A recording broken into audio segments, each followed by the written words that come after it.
Hello everyone, I'm Munir Sahwel, and in this video I will show you what to do in situations where someone is collapsed on the ground and how to perform CPR. Please note that I am not a medical professional, but I do, however, have CPR certification given to me by the National CPR Foundation.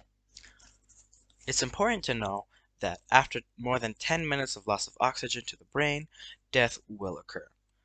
However, 6 to 10 minutes without oxygen will most likely cause brain damage. 4 to 6 minutes, however, brain damage is less likely but still very possible. 0 to 4 minutes, however, brain damage is almost non-existent.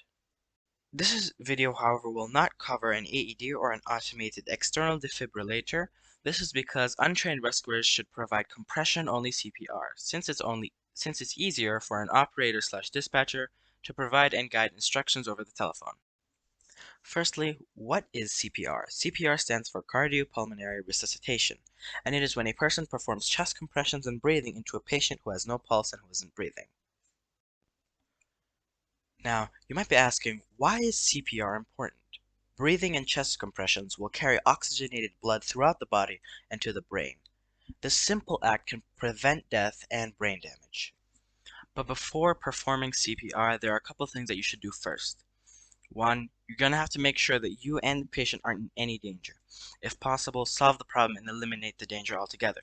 If not, move yourself and the patient out of harm's way. Second, immediately check the patient to see if they are conscious or not. Call out to the patient asking, "Are you okay?" repeatedly. If they do not respond, immediately call 911.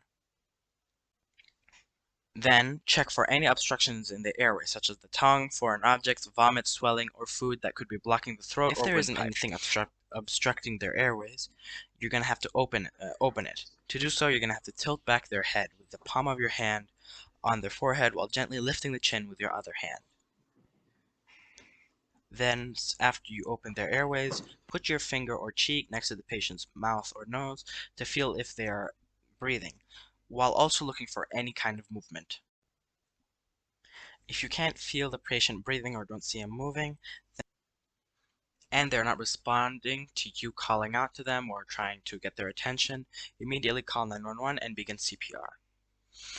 When performing CPR, make sure you're kneeling beside the patient's chest and shoulders, but do not lean on the patient. You will have to find the point where the ribs meet, interlock your fingers with both hands, and place it where they meet. When performing CPR, you should match the tempo of the song Staying Alive.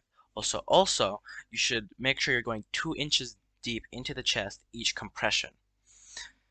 And until the paramedics arrive, make sure you perform 100 to 120 compressions per minute.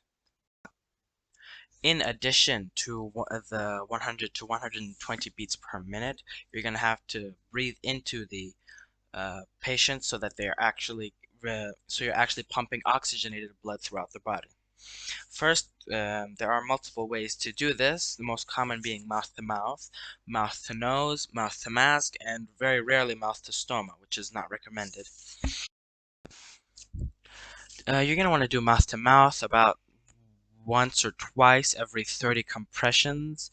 To do mouth to mouth, you're going to have to tilt back their head with the palm of your hand on their forehead while gently lifting the chin with your other hand.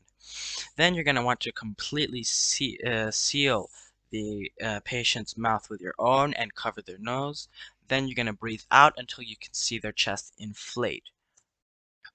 Then you're going to want to place your hands where the ribs meet. When performing CPR, you should match to the tempo of the song Staying Alive. Also,